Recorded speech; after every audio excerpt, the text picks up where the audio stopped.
technology that's supposed to keep you safe didn't work last week. What caused the problem and what's being done to fix it? Two men from Haiti brought a new convenience store to Elon, along with their unique talents and stories. I was just stunned. How one disease changed her life forever. I'm Sophie Nielsen-Colding. And I'm Ben Rumsenton. Phoenix 14 News starts right now.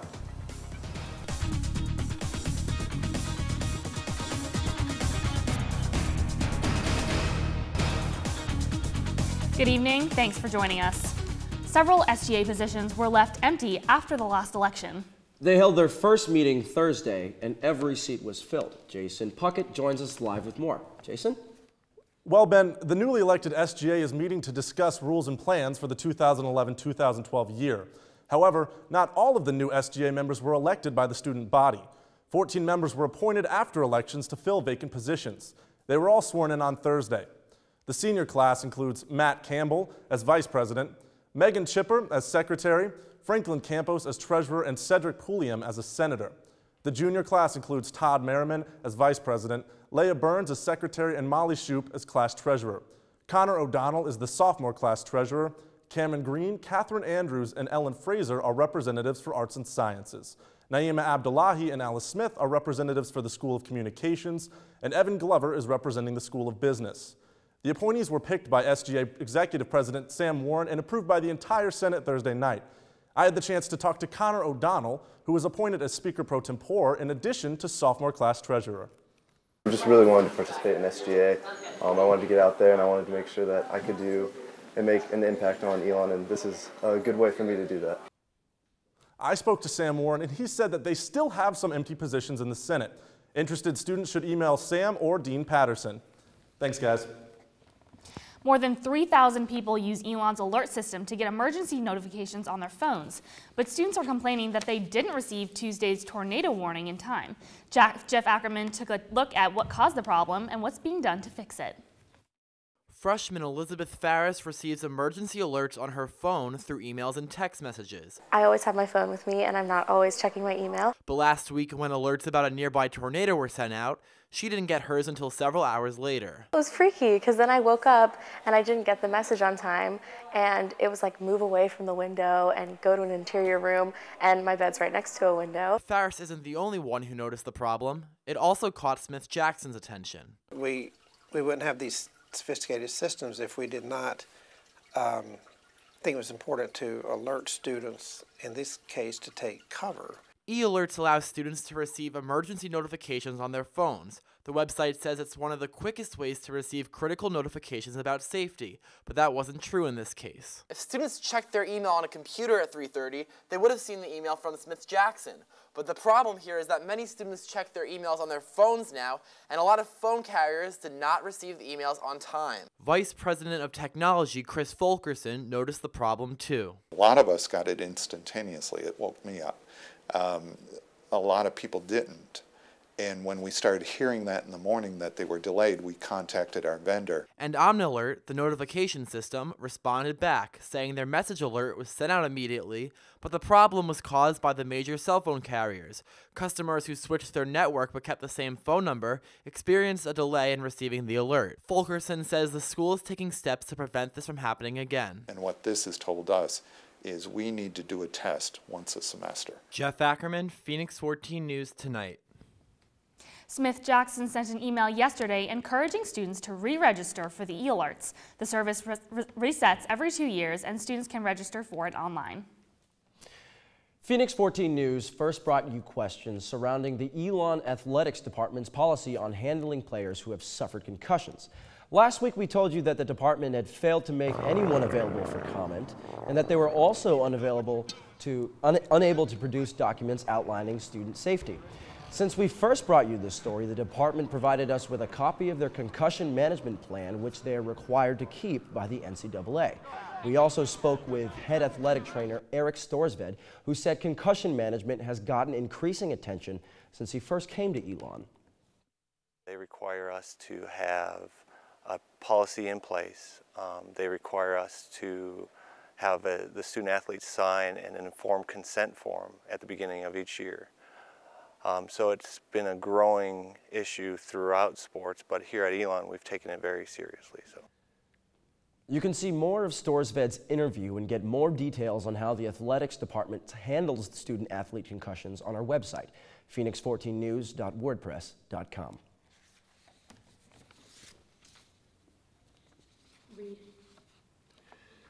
Elon's spring convocation brought big names to campus. NBC's Brian Williams moderated a panel including CNN analyst David Gergen, former U.S. Comptroller General David Walker, president of Rensselaer Polytechnic Institute Shirley Ann Jackson, founder and president of Interfaith Youth Board Ibu Patel, and co-founder of Knowledge's Power program David Levin. The panelists spoke to the topic of "We Can Be Better, Courageous Voices Confront Our Greatest Challenges." NBC Nightly News anchor Brian Williams wrapped up his visit to Elon with a question and answer session Friday morning. He talked about journalism, his career, and reporting from dangerous places. Phoenix 14 spoke to him just before the Q&A and asked him about his most recent trip to Egypt. Mubarak's guys moved in unknown to anyone, and I watched it happen. I watched the guy on the lead horse come around the corner. And when they left us, they turned the corner and took out whips and started hitting humans with them. Williams is now the national chair of the School of Communications Advisory Board. He will return to campus in the future for these meetings held once a semester. Elon students got a taste of diplomacy in the Model United Nations 10th Annual International Crisis Conference yesterday. Students gathered in McKinnon Hall to hear guest speaker Frederick P. Hitz.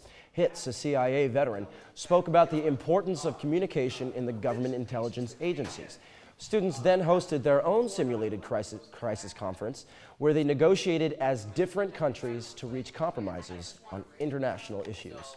You guys have the power to submit, approve the stories, but let me decide whether it goes on the newsfeed or not, okay? Sound good?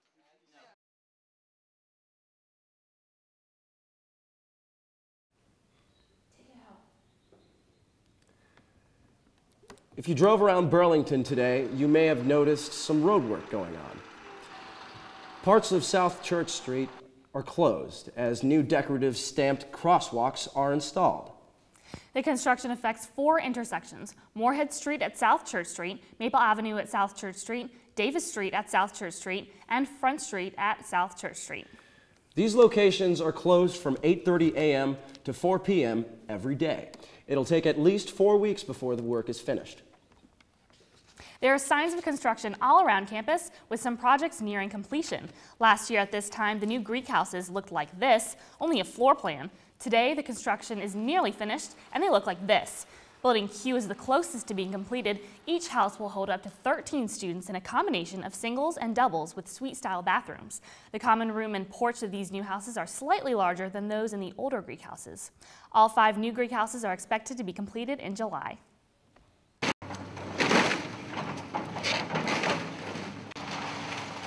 More construction for the new face of downtown Elon. The parish house was demolished today to make room for a fellowship building in the Elon Community Church. The new structure will expand the church by more than 1,000 square feet to include a new banquet hall, kitchen, and classrooms.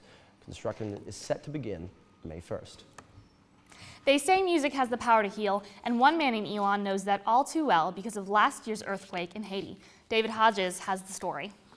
At Liz and Ed's convenience store on Haggard Avenue, Ed's brother Cassie mans the cash register. The Haiti native considers himself a businessman, with each transaction complete when he says, "Have a good day." But his hands aren't as used to exchanging money as making music. I played the drum for 20 years. I love it. Cassie has performed all over the world and taught children how to play the drums back in Haiti. But on January 12, 2010, Cassie was giving a lesson when everything in his hometown of Pichonville changed. I hear some sound, good do, and the same moment, the house is always like I can't say. Shaking. Yeah, shaking. The earthquake forced Cassie to pitch a tent in a camp with 5,000 refugees. Surrounded by people who lost so much, he began rebuilding hope with the beat of his drum. Cassie traveled from camp to camp, playing the drums and giving people a chance to relax during so much pain. In Haiti, there is a word when drum play, Asian stand up. Cassie doesn't have time to play the drums much anymore, but he says if given the chance, he would like to travel the world performing again. But there might never be a crowd who needed his music more than the refugees in Haiti. David Hodges, Phoenix 14 News. Cassie is planning on a drum performance this summer when business is slower here in Elon. He hopes to teach drums again because he says it's what he loves to do. Coming up on Phoenix 14 News tonight. Everyone knows about Facebook, but you might not know about how it can negatively affect you.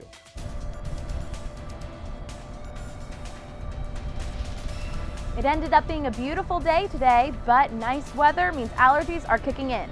I'll have more later in weather.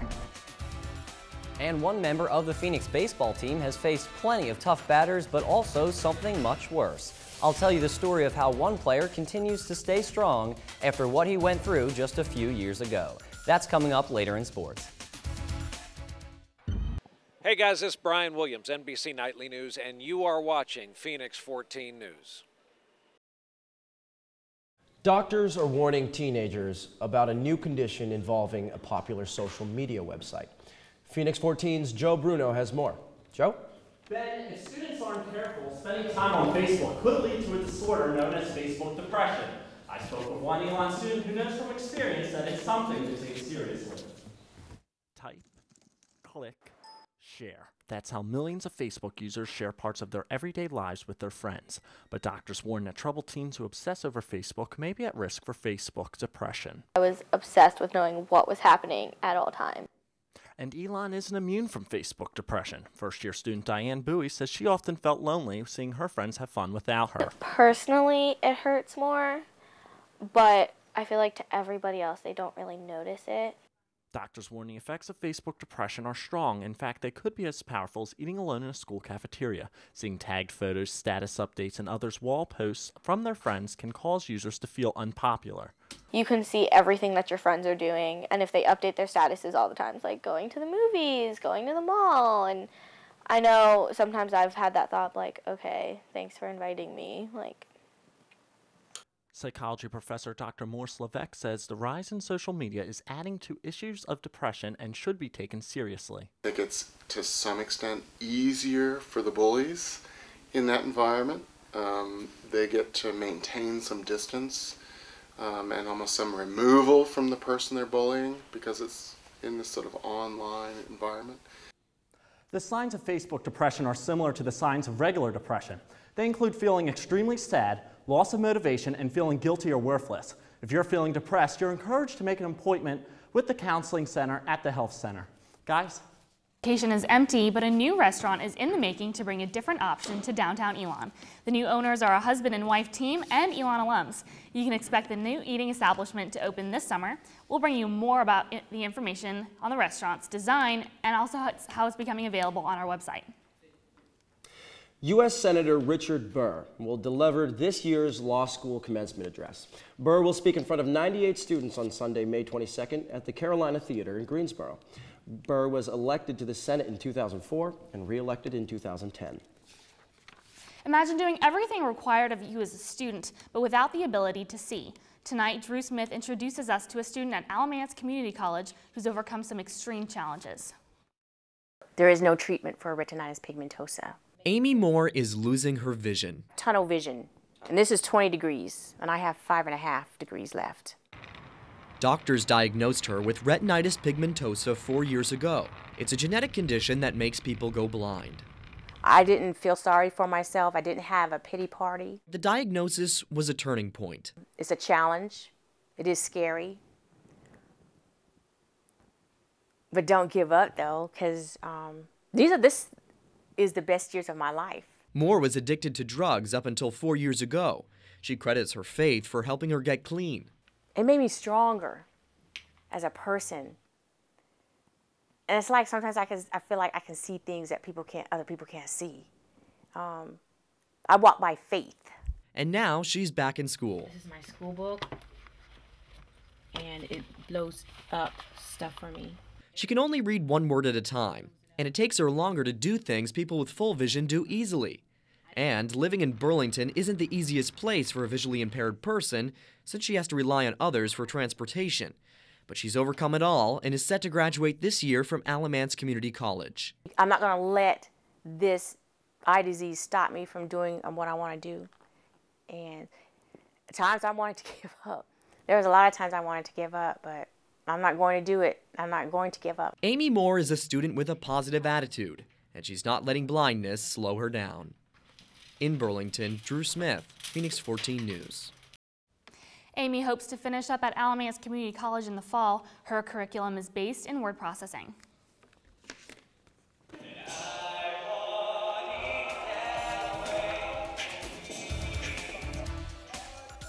Ripcord's spring show, see what they did to honor their only graduating senior.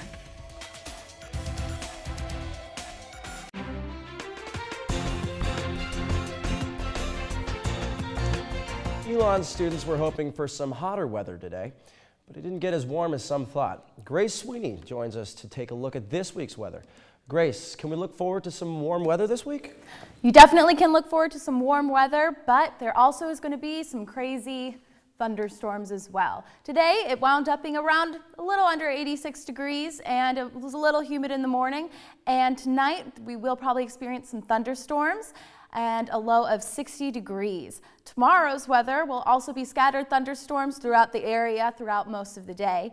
And let's take a look at some pollen readings. The problem with pollen is that about this time of year, you guys are probably going to be itching your nose, sneezing, coughing, and unfortunately it's going to get a lot worse this week. Today was a high count, and tomorrow will also be a high count, especially for oak and pine, which we have a lot of oak around here. And tomorrow, and then Thursday and Wednesday will be very high. So if you're very allergic, you probably want to be aware and take off some clothes if you've been out in the sun for too long to be fresh and everything. Let's take a look at our 5-day forecast. It's going to be pretty nice for the most part after Tuesday. Saturday will probably have a little bit of rain, but mostly partly cloudy, so it'll be hopefully a nice weekend. Just about a year to go into the Summer Olympics in London, but Friday the torch was lit for the Special Olympics of Alamance County. More than 300 athletes and 400 volunteers paired up on Belk Track. They participated in various track and field events, including the 100-meter run, softball throw, and wheelchair obstacle course. The athletes range in age from young kids to adults with intellectual disabilities. Medals were handed out in each event, but everyone was a winner.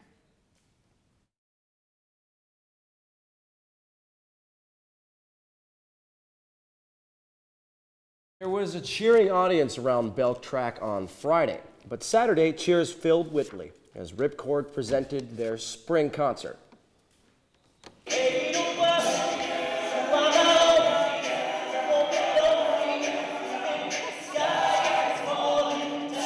I'm really excited about the show. This is going to be a really good show. We had a guy come in last week from Las Vegas named Tim Molyneux to help us with our sound and our movements.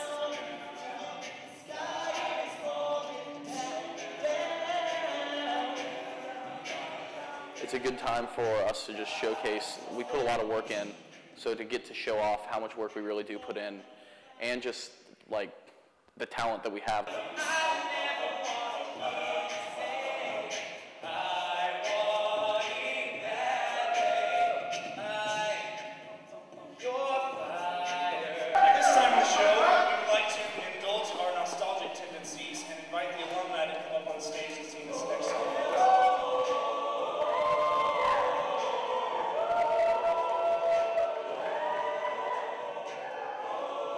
Well, we have one senior in the group. His name is Greg, and I believe for the seniors we give them some sort of award, or not award, but like a thing to remember us by at the end of the show. One thing Greg did is make my job easier. When we had 5 seniors last year, we had to get 5 of these frames, and this year we only had to get 1. Anyway, we really appreciate all of you coming out. I know most of you don't know who I am because I'm a senior, but we're really actually talented people in the group. So thank you for coming out.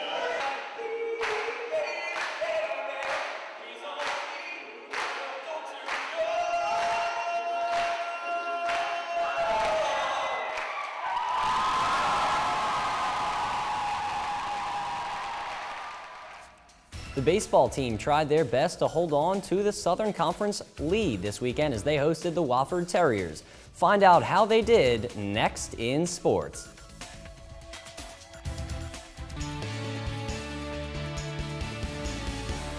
Yes.